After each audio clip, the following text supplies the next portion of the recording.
Woo, yeah, let's get it done. It's Pittsburgh Marathon weekend, everybody. I know a lot of yous are already out here in Pittsburgh. They did the 5K and the 1 mile this morning. It's already 12:45. I'm heading down now to the convention center and check into the hotel. If you already crushed your 5K and the 1 mile this morning, congrats. Hopefully it carries over tomorrow. Rest up a little bit, eat some good food, enjoy the city, maybe take in the Pirate game, enjoy the expo.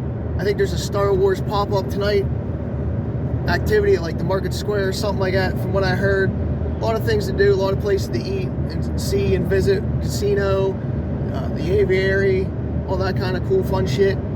Then tomorrow, let's kick some ass, no matter if you're doing the full, the half, the relay. Let's get it done, put down some good times, make some lasting memories, set some PRs, make some new friends, and just enjoy the whole full Pittsburgh Marathon weekend as much as possible. I'll be around here or there before and after, even tonight. I just think it's going to be a good atmosphere. The weather looks kind of iffy. I mean, it could be raining tomorrow, but you know what? The temperature's 55, 60. That's going to be perfect running weather. Temperature-wise, your body's not going to get overheated. It's not going to be too cold unless it does pour down rain. Then it might put a little damper on it, but I think it's just going to be a little sprinkle or misty, and I think we're going to really see some fast times, and people are really going to be happy with how they perform tomorrow, because with it being a little bit cooler in that like 55, 60 degree temperatures, you know, you're just not going to burn up your muscles, and you're going to be able to relax a little bit more and not stress yourself. So I think it's really going to help a lot of people tomorrow, at least in my opinion. I don't know, I just enjoy Pittsburgh. Not that I have a ton of other marathon experiences, but just how people come out and support you all throughout the race in the different like boroughs. I think that's what they call them down here, like boroughs, townships, whatever you want to call them in PA. We throw around different slang for different things. Just how like some different parts are like themed differently, and you run through like the different markets, and just to see the cultural areas of Pittsburgh, like the different cultures, just like bring out, and you can see them all during the Pittsburgh Marathon, which is really cool. That's why I enjoy it. And just again, a ton of people come out and support this race. Like, there's probably going to be a couple 100,000 people just watching and supporting their family, their friends, their neighbors, and so forth. So if you get a chance and you're not running, come out and support. Just cheer people on. Even if you're outside on your front porch, just start clapping for people and cheering and having a good time. It's just fun to watch people go by, doing their best and having a good time in life. Again, thank all the volunteers that are there. If you take a water or something from them, thank them. Try to throw it in the garbage cans or in that garbage can area. I know sometimes you miss. I miss all the time. Just try to throw them off to the side. That's one little tip I always like to tell people, instead of just throwing them down the middle of the road, then people have to step around them and trip. And so forth like that. Just be respectful to everybody and cheer people on. If somebody's having a rough time, you know, give them words of encouragement. Little things like that. But getting back to the start line, with it being a little bit chilly, because you're going to be walking around in the morning probably like a good hour before you actually start, because, you know, you get your bag drop and then have to get to the start line, you know, eat breakfast and that. You are going to get probably a little chilly in the morning, so make sure you have a shirt or something that you can toss before you start the race. It's one of those things some people know about and some people don't. A lot of people wear like a junk shirt or like a pair of sweatpants, and they just toss them before the start, at the start line. They do collect that stuff, donate the clothes, so it's not like it's a big trash heap that the city has to clean up. They actually do clean it up and donate it, so it's one of those expected things to have happen. So don't worry about discarding a shirt or say like a pair of gloves or a hat or something in the morning to keep you warm, but just keep it in that like start line area. Or if you keep a shirt on for like the first couple miles, make sure you throw it at that aid station, like water stop, not just along the road in some like somebody's front yards. Try to keep it a little bit clean, and just if you have gels, you're taking gels or anything, make sure you throw that stuff at a water stop / aid station, not just along the streets. I forget how many water stops. I think there's like a dozen or so at least. There's bathrooms everywhere. There's a line of bathrooms like a mile into the race, because since everybody has to get there so early, you know, all the years that I've done this, there's always like a, I don't want to say a line, but there's a ton of people. Like that first half mile into the race, there's like 50, 60 people just like taking off to the first porta-johns because everybody's so hydrated and excited. They have to pee like right away into the race. So it's one of those little things. Expect to maybe see some people just randomly peeing on the side of the street. I don't recommend that, but it's just one of those part of the things, I guess, par for the course. Just overall, the atmosphere is always awesome. I always enjoy it. I'll probably say a lot of the same shit tomorrow when I actually get my race recap done. I'm just looking forward to it myself, just to see a bunch of friends and see how training's gone, their training's gone, and how they perform tomorrow, and see how happy they are with their times. Because there's so many variables in like a road marathon that can go wrong. You know, you go too fast, you go too slow, you get caught up in the moment, you know, you start taking too many pictures, stuff like that. Weather, they can just play a part in your performance. Maybe a step in a pothole or something, I don't know. So it's always fun to see the stories and hear people talk about how they performed after the race, no matter what they were doing, the relay, the full, or the half. I enjoy all those stories. If you want to shoot me some or talk about it, let me know. Make sure you hit all those power-ups. There's always a bunch of kids with signs like with a power-up here, like a Super Mario type thing. Make sure you hit them, you know, give people high fives when they're reaching out. And again, thank the volunteers, because without them, this race would not go on, because it's a huge undertaking for the whole city to just basically shut down for like 6+ hours during the race, not to mention the hours before and after. But we'll see what happens. Hopefully everybody has a good time and crushes any goal that they have, and all goals that they have. Again, make some friends, talk to some people, encourage people along the way. Just all around take it in and have a good time, because you are not just in that 1%, you're in that 0 to 1% of the world's population that does something like this. So be happy and be proud. Be careful out there, whether you're traveling now, tonight, early morning. Just be careful. Enjoy the expo.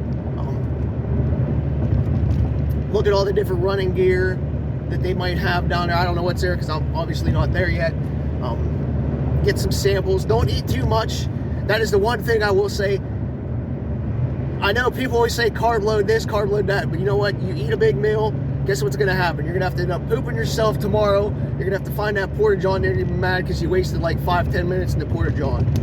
Just remember how you feel the morning after a big Thanksgiving dinner. That's what's going to happen if you eat too much tonight and pig out and try some new food or something like that. You're going to be in that porta-john and upset stomach or bowel movements and stuff like that. So I just tell people, please don't do that. Just eat what you normally would and practice your normal routines. And unless you do go to a nice restaurant or somewhere different that you want to try, but don't over engorge yourself and then regret it tomorrow. But definitely spend some money in the city and have a good time. Again, Convention Center, the Star Wars, there's a Star Wars pop-up tonight, the Pirates game tonight or tomorrow, the different restaurants in the cultural districts. Just enjoy them, take them in. Enjoy the one big hill of the race. I forget what mile, I think it's what, like 11 or something like that, 10, 11. The one big hill that everybody worries about. Don't worry about it. You're going to get over it fine. What I tell people about Pittsburgh, the course itself, I love it because it's not flat. It's like constant, like rolling hills. So you're using different muscles the entire time. So you should never really wear them out, except for maybe that one hill going into like the Pitt campus. And that's what I like about it, because I hate flatness, and you're not going to have like 50,000 tons of hills. So you're going to have those like gradual rolling hills. So every time your legs might start to burn, you're going to be going downhill. You got like a little flat section, so you're constantly switching it up. So just be mindful of that, and just think what's ahead, that you're not going to be going up 5-10 minutes of steep climbs and stuff like that. You're going to have like 2 or 3 minutes maybe at the most, and then you're going to flatten or go back down. So you're constantly switching, which is awesome.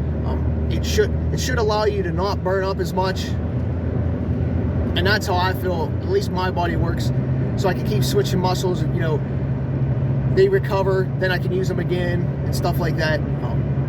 Another tip, do get caught up in the moment, but don't go out too fast with everybody else. Like if you have a set pace, just don't get caught up. You know, we'll say you're in, I don't know, Corral D or something, and you're like, all right, I'm gonna do like 8-9 minute miles, and then everybody starts taking off, dropping like 5s. Do not get caught up in that, because you're gonna regret it later.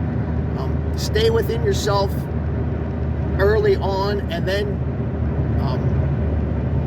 run your own race. I know that's easily said than done. I do that all the time. I get caught up with people with the excitement and just the anticipation of the start of the race. Everybody just wants to take off and just like red line out the gate.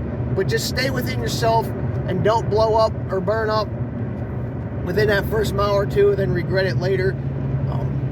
But just definitely set some goals, set your pace that you want to make, and have a strategy going in. Nobody wants to go full-blown red line first 2 miles, you know, because everybody else is doing it, and then mile 4 you're gonna have to walk the rest of the race and be out there for 8-9 hours because you just blew up. So just make sure you stay within yourself, but do have fun, and do expect to not start at 7 a.m. I know they tell you that in the race guide. It is like a rolling start, so your time does not start until you actually cross the mats. So if you're in one of those like DEs, corrals, you actually might not start till like 7:20, 7:30. So don't worry about that. And again, don't let that anticipation or anxiety get to you. It's one of those expected things that you're going to start a little bit later, just because you're going to have like 10, 20,000 people. So obviously not everybody's gonna be, you know, jetting off right at 7 a.m. It's just not possible. The streets aren't that big, but whatever. After the race, stick around, talk to people, enjoy the finish line festival and activities, eat around Pittsburgh, stay for the Pirates game, and just have fun in general. Take tons of pictures. There's going to be a ton of things to take pictures of in that finish line festival area. Rehydrate, stretch it out a little bit. Don't let that soreness kick in, and walk it out a little bit. If this is your first time doing the half, the full,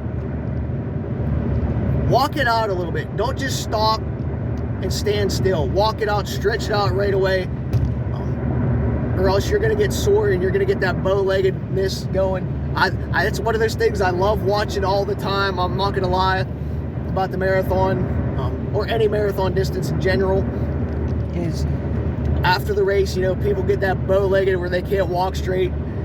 I mean, to me it's funny, but it's because I know where they're coming from. I've been there, I've done that, and I know what they're going through, so it's just like funny to see how, you know,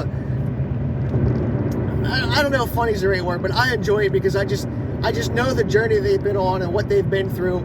So it's just like kind of a funny thing to see all the time. So you're gonna have people walking around like all bow-legged and like stumbling and bumbling. It's just one of those weird fun things to see, but I enjoy it just because I respect the effort that those people put in, and the punishment that they put on their body that puts them in that situation. I guess that's more the right way to say it and put it.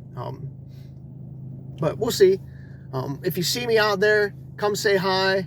I'll probably have my Only Eye Athletics jersey on after, at least a hat or my hoodie or something like that you can recognize me. Come say hi. I might have some stickers. I think that's the only thing I'm bringing down today.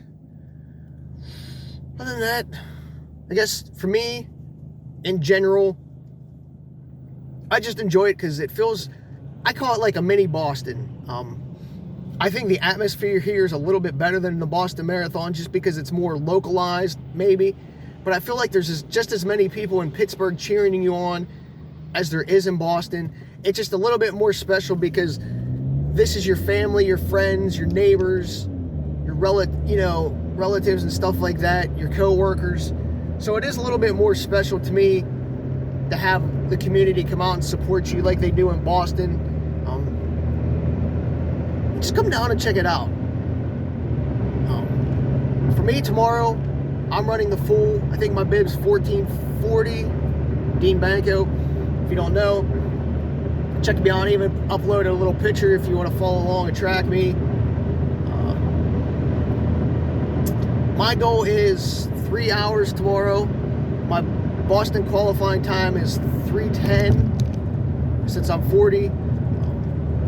Last time I ran Pitt in 2022, I did a 2:53, but I lost like 3 minutes because I had a poop. I'm just trying to hit that 3 hour mark tomorrow. Anything less is an added bonus. I want to BQ, but I also don't want to blow up for some of the other races that I got coming up in the next couple weeks.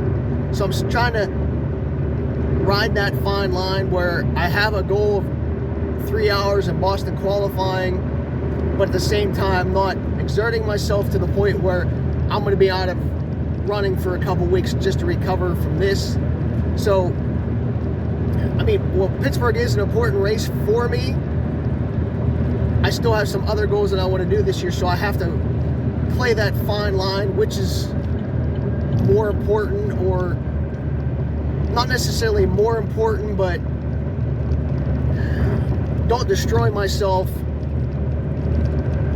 tomorrow and jeopardize other goals that you have for the next couple weeks. So I'm gonna ride that teeter-totter a little bit. Am I capable of doing under 3 hours? Hopefully. I haven't really tested myself at that high level in about a year, but I fully believe I am. And I could probably drop, I think I could probably do like a 250, 245 if I really put forth the effort.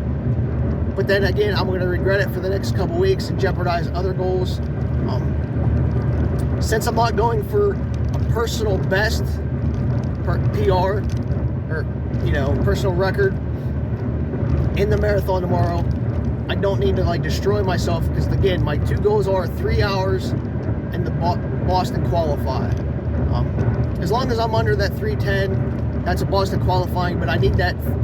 I'm shooting for 3 because with the time cuts at Boston, I need to be like 10 minutes under the guarantee entry, because I think last year was like 5 to 7 minutes under your qualifying time to get in. So I'm shooting for 10 to give me maybe a minute or two window, hopefully. But I figure 10 should be plenty. And again, I actually want to enjoy the race tomorrow. Be able to like see some friends along the course, maybe high five them, hear them cheer me. Whereas if I'm turning and burning and dropping like a PR type time, I'm not going to be able to enjoy myself as much. So there's another reason for that. I don't know, just looking forward to it. I'll obviously have my race recap up afterwards, but that's sort of my plan, my goals, ambitions. As long as it's not pouring down rain. If it's pouring down rain tomorrow, I'll probably have my pouty face on and not be as excited. I'll probably drop like maybe that 3:10, 3:20 pace, because if it's all sloppy and miserable and cold, I'll just be like, eh. But if it is like the 55-60 that they're calling right now with just like a light sprinkle or mist, I should have no problems with the 3 hours. But again, anything could happen. You never know. Could just have a bad day. We'll see what happens. Follow me, track me, and hopefully everybody comes home safe, enjoys themselves, and has a good time.